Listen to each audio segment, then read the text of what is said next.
Okay, this is the start of week 3 of our chickens, and I'm outside right now. It's actually kind of chilly out here for a change, and to show you that our chicken coop is no longer here.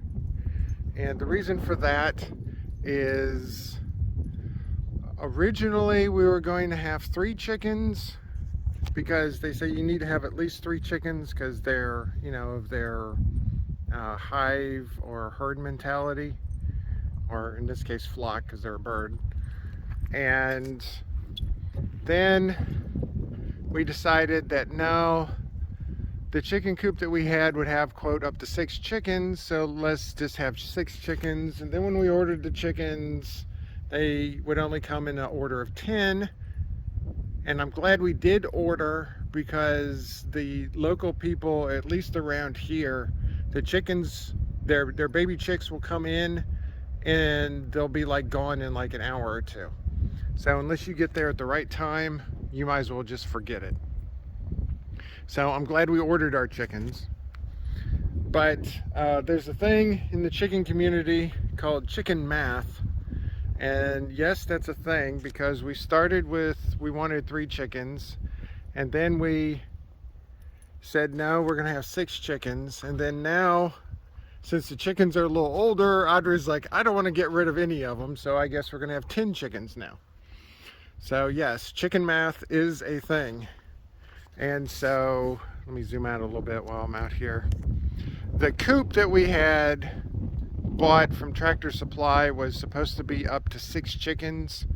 But if you go by what the people that have chickens say, Andrea went to a Facebook group around here for chickens, and they said no, you want at least 3 to 4 square feet of coop space per chicken.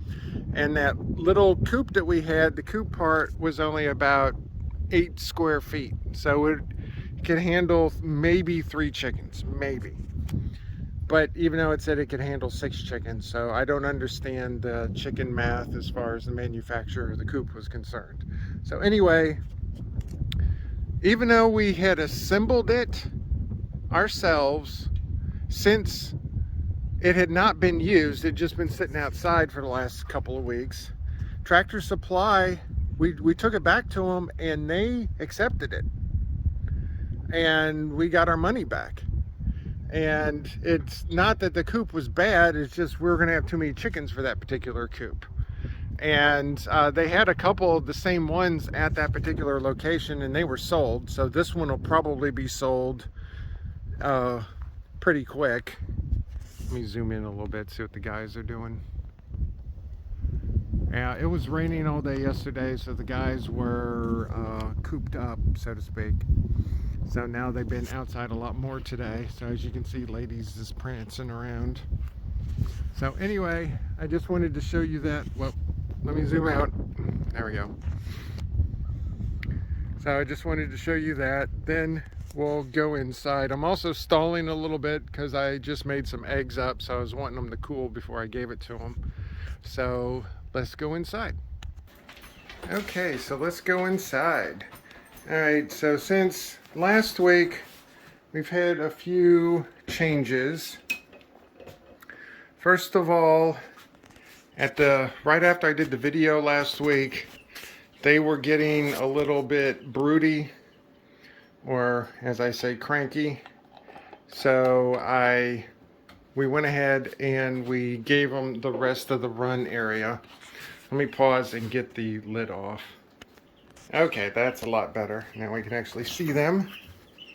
So they've been cranky today because we gave them dust baths, which I'll get into in a second.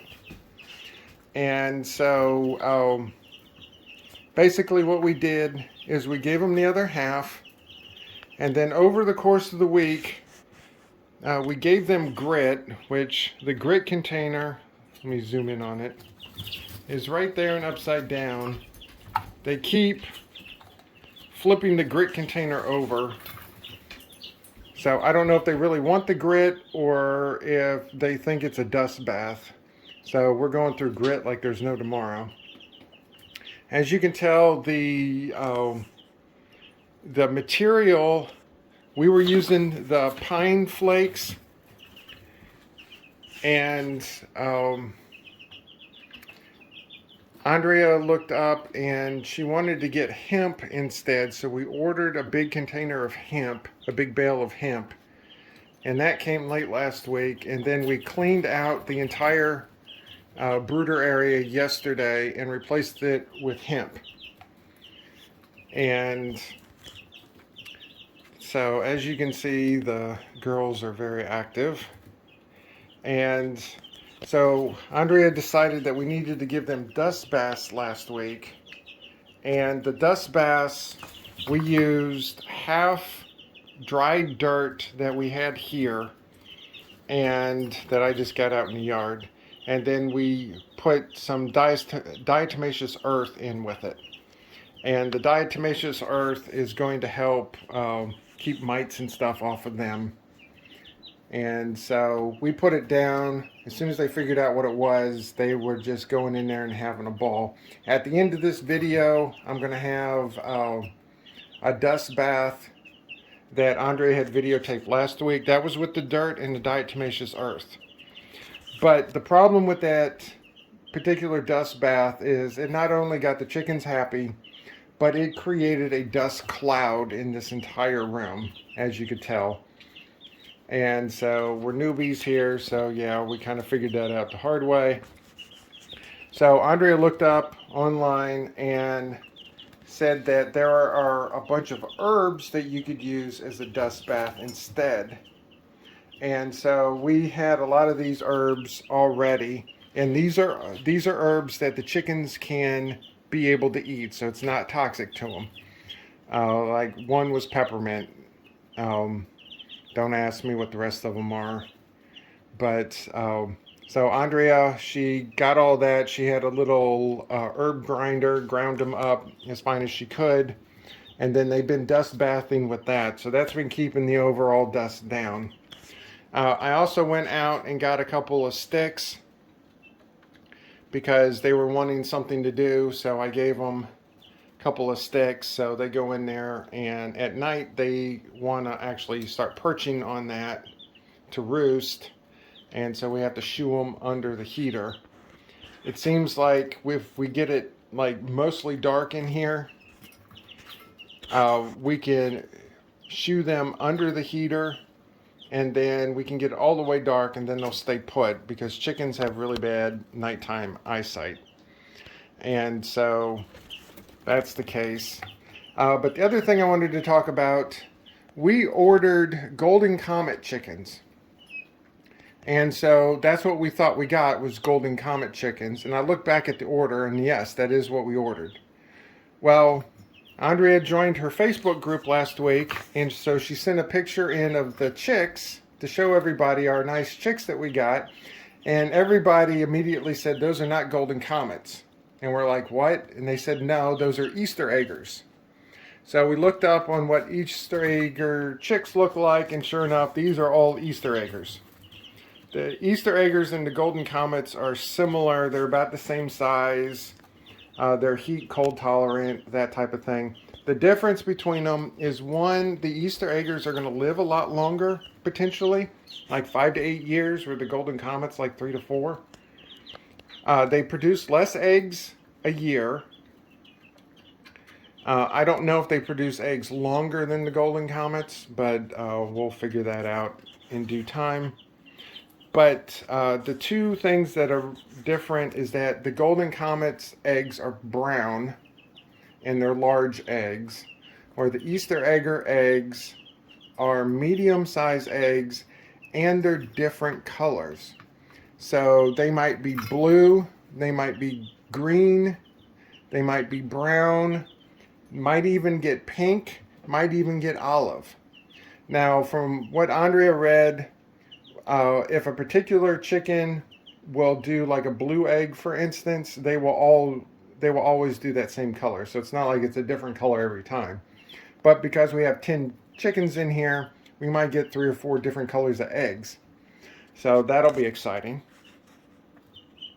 And I mean, we're happy with the chickens. So I'm not really going to complain about it. All 10 of them survive, so, and they're going to get us eggs, so that's the main thing I really care about. Andre just wanted to pick the Golden Comet because that was a good beginner chicken, but she said her backup was the Easter Egger, so it's not that big of a deal that they're a different chicken. As you can tell, Sherlock and Lady are pretty good with the chickens so far. Now, granted, they haven't interacted yet. Sherlock will come up and stick his nose up on top of the brooder to see what's going on, but that's about it. Loki, on the other hand, we have to keep an eye on him. He's not allowed in here for obvious reasons. That cat kills mice, so I'm sure he'll have no problem with birds. So yeah, he's not allowed in here.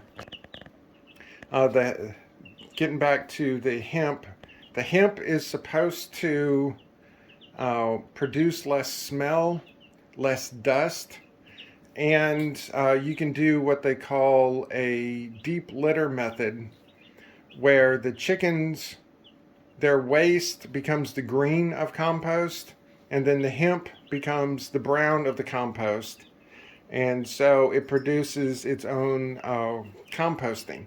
And then the chickens walk on it and stir it up all the time, and then every so often, instead of taking the litter out and replacing it, you just add to it.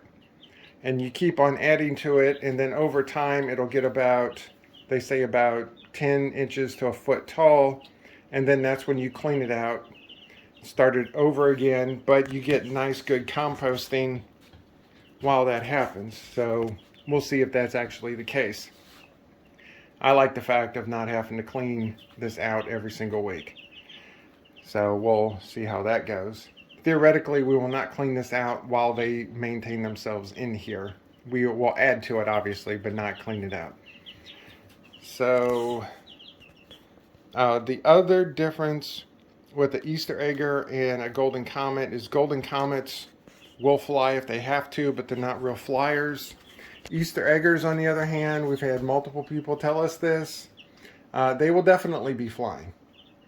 So they said make sure that your run has a roof on it or they'll be escaping.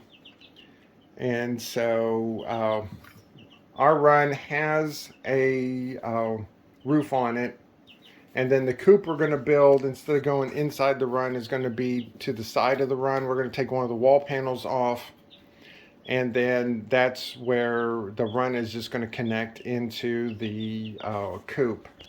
The coop I think we're going to build is it's a 8x12 coop, where 8x10 of it will be the coop itself, and then the other 2x8 is going to be for storage, and the nesting box area will be also located in there. So then the other thing I wanted to do is wanted to show you the eggs, because they absolutely, it took them a while to get used to the eggs, but they absolutely love them. So hold on a second. And I'm going to try to do this with the video in one hand and this on the other hand. So as you can see, they're just absolutely going ape over these eggs. And so they'll just sit there and they will just freaking destroy these eggs. So a lot of times what they'll do is one of them will get a big piece, run away, and then they'll play keep away, where the one's gone, it's my piece, and everybody's like, I want that piece. So as you can tell, those eggs have been down for like, I don't know, 20 seconds or so, and they're already gone. Let me get another batch. All right, here we go for the second round. So there they go again. So yeah, they just go to town with those eggs. And dust baths are those two silver bowls on the right, and we're out of dust bath material right now. Andre has to make some more. But as you can see them all, their fluff is quickly going away and getting replaced by their feathers. Spot right there, the one with the spot on her head, she is what we call the runt of the litter. And even she's getting a decent amount of feathers. So yeah, I just cooked the eggs in the microwave, and be careful not to overcook them, but I wanted to do the microwave because I knew absolutely for sure that nothing was getting cooked in there except for eggs. So there's no oil, there's no nothing in there. It's just 2 eggs that I scramble up and just cook in the microwave. So as you can tell, this one is pretty much done. You would think that their beaks would hurt, but it really doesn't. So, alright guys. Alright, I got a little bit more egg left, so hold on, let me get that. Alright, last bit of egg. There we go. So, a couple of them were pecking my arm the other day and kind of grabbing it, and that kind of hurt a little bit, but when they peck like this, that doesn't hurt at all. And from what I understand, the Easter eggers are more adventurous than the golden comets are. So I'm glad that we got the dog kennel with the roof on it. All I have to do is just cover the ends up, but I can do that with the welded fence that we already have. It's up high, so it's just keeping predators out and make sure they don't get out. So yeah. Now we also got them some mealworms, but I think they're a little young for that because they really hadn't. A couple of them ate a couple of the mealworms, but they weren't really digging it, so they might be a little hesitant for that. So we'll just wait a little bit. But yeah, this is the start of week 3 with the chickens, and as you can tell, they're getting very spoiled. My aunt, who lives in Missouri, she's had some acreage for as long as I could ever remember. I don't actually remember when she bought it, but I know it's been decades. And she was showing me a picture of her chickens, and between chickens, ducks, geese, and turkeys, she's got like, she said she can't count all of them, but she thinks it's at least 75. And I haven't told Andrea this, but if she even thinks about that, I'm going to shoot her. The coop that we're designing can hold up to about 25 chickens, absolute max. And that would be plenty for me, because we got to figure out what we're going to be doing with all these eggs once they start producing. But yeah, that's the chickens. And when I'm done with this portion, I'll just add in the dust bath. And it was funny because with that diatomaceous earth and the dirt, they were literally turning like a light gray color. It was really funny which ones had done the bath and which ones hadn't. So that's the chickens, start of week 3.